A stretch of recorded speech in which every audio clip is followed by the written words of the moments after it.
to another edition of Pop.vox Presents. I'm Phil Vecchio, and tonight I am joined by the one and only Josh Dooley of the band Map. Hey, Phil, and thanks for inviting me. Oh, thank you so much for being here. This is awesome. I'm super stoked for tonight. Before we get into Map, I have to real quick introduce Janelle is on my side over here helping out with all the technical side. So say hi to Janelle, everyone. Hello, everybody. Thank you for watching. She's always my, well, I guess left-hand helper here, right. Because you're on my left, but close enough. Yeah. And I just want to remind you guys that we've got lots more Pop.vox Presents coming up. Actually, over the next 4 weeks in a row, we've got one every Saturday. Next week is Miss Angie, the Enigmatic Foe. And we've got Stephen Wesley Giles and Pacifico coming up after that as well. So every Saturday night, we got a lot of great stuff coming. But tonight, we're with Josh Dooley, and we're here to talk about Map. And I love Map so much. I got to tell you, Josh. Thanks, Phil. How many times have we done a show together? A lot, I think. Yeah. I apologize if I'm wrong, but I think I met you in 1998 at a Chain Reaction Starflyer show. Would that have been you, or am I way wrong? That absolutely would have been me. Yeah. So I wasn't at that point. There was no Map, and I wasn't in Starflyer, but I was friends with Jason and Jeff, and I went to go see the Fashion Focus show, and out in the parking lot, Jeff and Jason were talking to you, and so I came over to say hi to my friends, and I don't remember, were you living in Victorville or somewhere? No, at the time I was at Biola. I was at the college there. So well, I don't remember. Well, I just remember Jeff saying like, "Oh, this is Phil. If you ever want to do a show at such and such and such and such, he's the guy. He's the guy to talk to." Well, I grew up in Big Bear. Okay, maybe that's what it was. I had brought Joy Electric and Starflyer and a bunch of other bands up to Big Bear at the time. But I also brought them to a show out in Palm Desert once. So who knows what you're talking about. That might have been it. But I just had that memory. I mean, gosh, that's like, can't even do the math. What, 23 years ago? Yeah. I don't know. Yeah, that's right. Yeah. So you're that. So that's my introduction. And then you're right. The Velvet Blue Christmas shows. And a bunch of those. Yeah. Not to mention, I've come and seen you at a bunch of the shows that I didn't put on too. So who knows how many, but it's a lot over the years. Thanks for your support. Yeah, thanks absolutely. Thanks for the invite to do this. I don't think I've ever done a video thing like this, so it's been a process. Well, it's kind of new for everybody, you know. Right. Years, yeah. It's been fun for us though. It's given us an opportunity to meet up with people that aren't near us, which is great, you know. So. No, you're right. Because I guess in their regular circumstances, you'd wait till everybody was in your neck of the woods. But right now, it doesn't matter wherever, you know. Yeah. And we get, you know, it's funny. Although we've had a lot of successful shows over the year, we get a lot wider audience with this because people can watch from wherever, you know. Right. So, yeah, it's good. Do you remember a show that we did with you? It was in Riverside at the La Sierra University. Is that right? Yeah. It was one of our Blue Christmases that we did there. Would that have been like 06? And it was like in a coffee shop, or was it outside? Yeah, it was. Janelle is telling me it's 09 was when it was. That's when it was. Janelle says 09, but it was like a coffee shop type thing, right? Student union building. I don't know. Yeah. And Jeff, I remember doing a couple shows there, but I'm thinking that was 06 or 07 because it was a coffee shop thing. I could be wrong, but I remember. But there was a couple, but and I just remember at that one, I think Jeff Cloud was there, and my brother and I took 2 ping pong tables and pushed them together and invented Extreme Pong. Extreme Pong. Extreme Pong, yeah.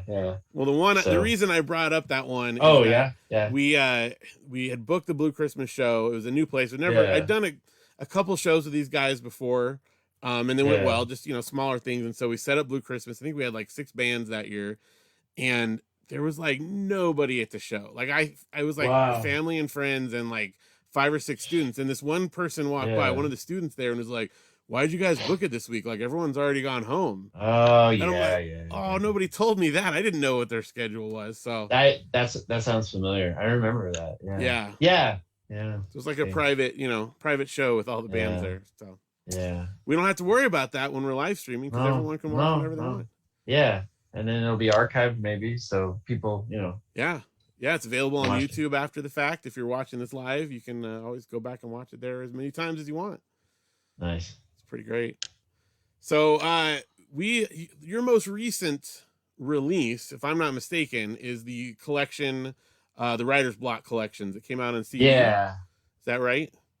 Yeah, that was part 1 was an EP, came out in 2017, and part 2 was an EP that came out in 2019, but only digitally. And then last summer, 2020, officially a physical CD with all 10 songs on it. So yeah, which I was very grateful for, because I'm very much a physical media type of guy. So nice. I was happy. I was curious, because over the years, like when you're indie, whatever, physical release, it's expensive to manufacture physical things, right. And so I got excited with digital stuff, because I thought, well, you can save all this money and just throw the song up there. But then years go by, and like you said, everyone's like, I want the thing, I want to hold it. Like, well, there's definitely a certain crowd that's important to, at least. Exactly. Yeah. Right.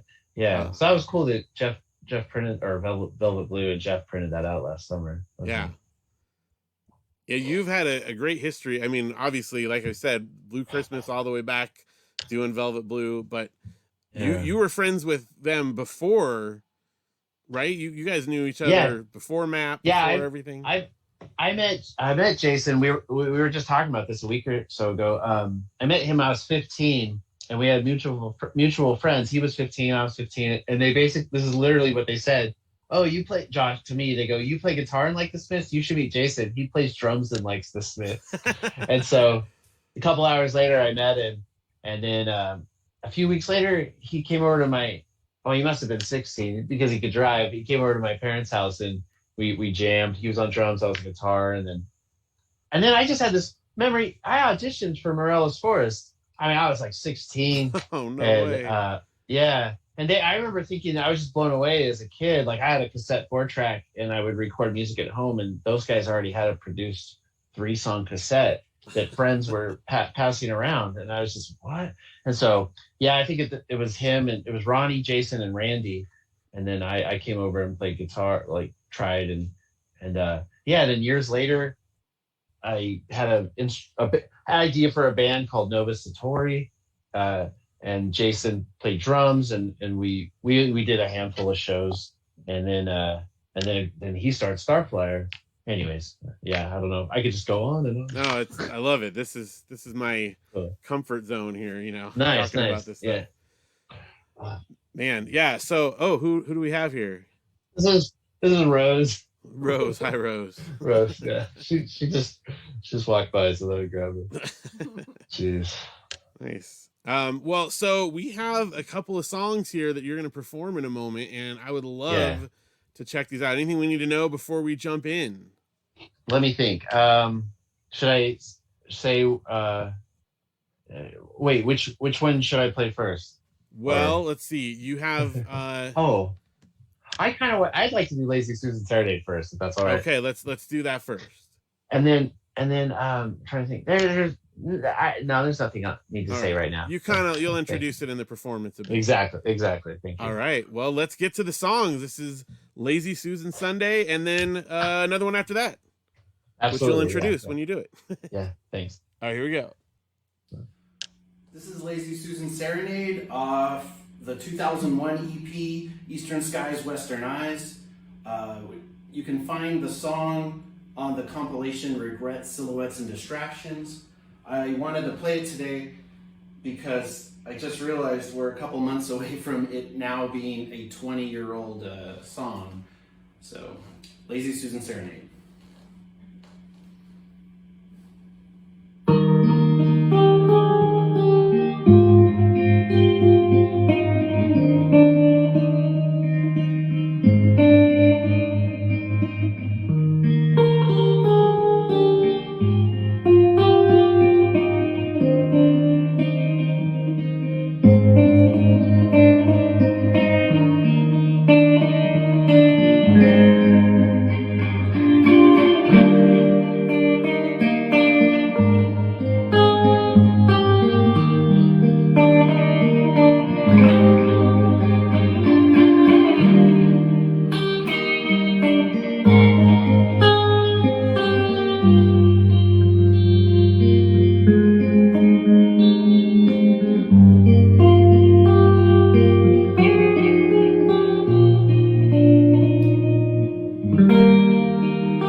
This is Begin Again.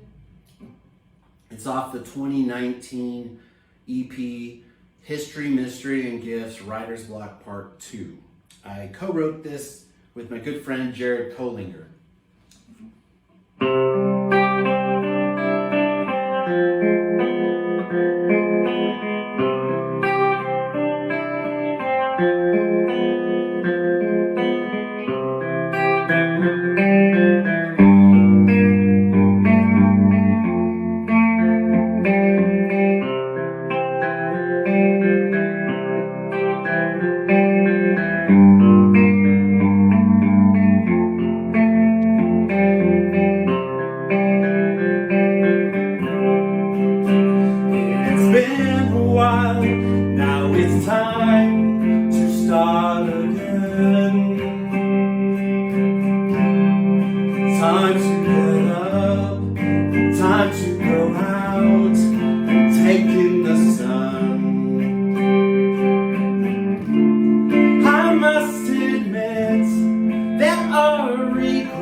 And that was awesome. 20 years old. I can't even believe that. Yeah, that's still weird to me. In my mind, it's 6 months or whatever. But and I remember being 14, falling in love with music and hearing about music that was 20 years ago. I mean, that was ancient. Gosh, now I'm getting depressed because I just remember in 1987, the Smiths' "Strange Ways Here We Come" was a brand new record. And then my dad would say, well, check out this Beatles record from 1967. And that's like, that might as well be another. Same distance back there, yeah. Yeah. So now I'm like, geez, man. So there's I'll tell you another way to look at it is you've been putting out quality music for over 20 years now. Thank you. So this is not a bad thing. This is a very positive thing. Yeah. Not a lot of artists last that long, No, you're right. Yeah. I guess it's the passage of time. I was pensive, but yeah. Yeah. Thanks. Teaching Turtles to Fly was what, like 2000, I think, right? So, yeah, summer 2000. Yeah, so 21 years coming up here. Yeah, that's exactly crazy. Yeah, that's great. Well, thank you so much for sharing with us today and for coming and playing. I really appreciate it. My pleasure. Thanks for inviting me. Yeah, absolutely. I'd love to promote. Where do we find Map? How do we buy your stuff? How do we support you on the internet and all that? So I'm going to just say the best way, because Map you cannot find it because it's MAP. So we're on Spotify and Apple Music and all that. But if you look for me, you won't find me. So I'm just going to say for now, go to velvetbluemusic.com or my Instagram. It's just my personal Instagram, but it's San Francisco in the 90s, San Francisco in the 90s. And on there in the bio, there's the link. And the link has my Bandcamp and all the links to my Spotify, etc. So that's what I'd recommend. San Francisco in the 90s on Instagram. And nice. Yeah, I always I'll put Velvet Blue Music and put that with Map, and that usually brings you up on whatever thing. Cool. Too. Yeah. So it's not, but back then, who would have thought that would be such an issue to like have to Google something, No, back then, I remember if there was a record store that would put my records on consignment, I was somewhere between Madonna and Marilyn Manson, and now if you look me up, you'll just, so it's crazy. But I don't know. And then it's the bane of my existence, or whatever. No. Or what's the word? Whatever. No, it's it's a name that the people who know you and love you by. So it's right.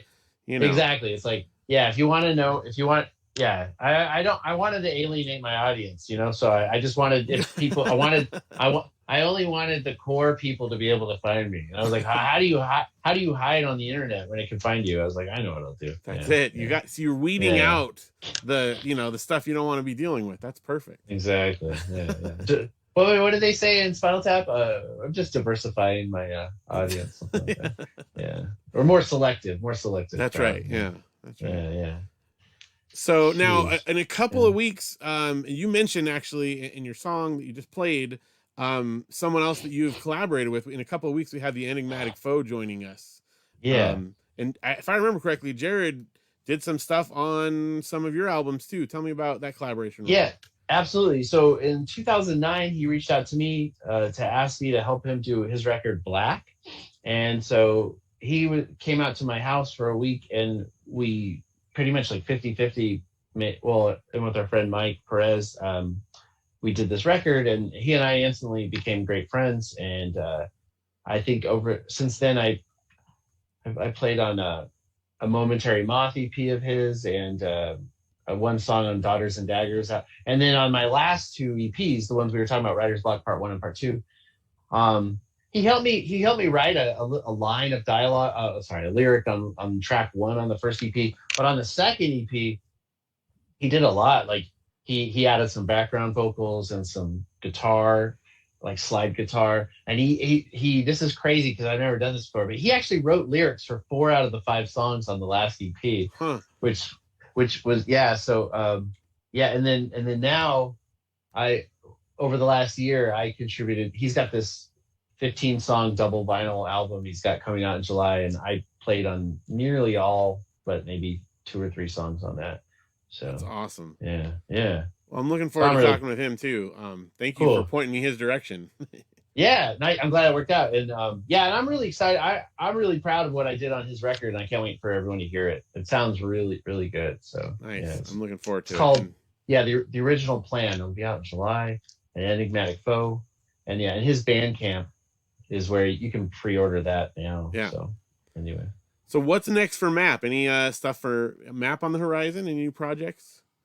I wish I had a concrete answer. I've got maybe 3 dozen like ideas and demos right now, and I've got an idea for a theme for a full length. But beyond, and now that I feel like life's getting back a little bit normal, I've been buckling down in the last couple of weeks and like trying to get really focused. But nothing concrete. I don't have a release date or a title or anything like that. But I've got a lot of, I think, pretty cool ideas, and I'm just going to keep attacking them and then figure out, is this an EP? Is this a full length? Is this? I'm not sure, but I like the ideas I'm coming up with, and there's moments where I'm like, I can't wait for people to hear this. And that's all I got right now. Well, I'm excited for whatever comes out of it. I know it's going to be good. Thanks. So. Thanks. Yeah. And there's talk that like I play guitar in Fine China, and we're supposed to be doing a couple shows in November, and then what? That's all. That's about all I can say. I guess there's whispers amongst friends about other ideas, but then who knows? I like those whispers. That's good. I know they could be cool, but I've learned from one of those friends that you should just keep your cards close to your chest, because for every half dozen ideas you got, only one. So whatever, we'll just leave it at that, and then good. And then if something comes out, I'll be like, "That's what I was talking about, Phil. See, I told you." I'll just remember the whispers. That's good. It gives me something to grab onto, Yeah, we'll see. So yeah. Oh, awesome. And then my brother, I'm working on a project with my brother. He's Adam Dooley. He's Sunset Limited. So yeah, in the last year, it's like Enigmatic Foe, Sunset Limited with my brother, and then Fine China maybe. So nice. Anyways. So you've been keeping pretty busy. That's good. Trying. Yeah. So it didn't feel like it in the last year, but then now stuff's just starting to come together. And I was joking with some friends. I go, I think I'm back. That's awesome. Well, Josh, thank you again so much for joining us. I really appreciate it. Thanks, man. Thanks. Everyone who's watching, please check out Map on all the various things. And don't forget to join us again. Next week we have Miss Angie. And following that, the Enigmatic Foe and others. So keep an eye here at the pop.vox presents page. And we'll see you again next week. Thanks again, Josh. Thanks, Phil. Thanks, Joe. Thanks, Joe. Bye. Yeah. Bye, everyone. Bye. Thanks so much.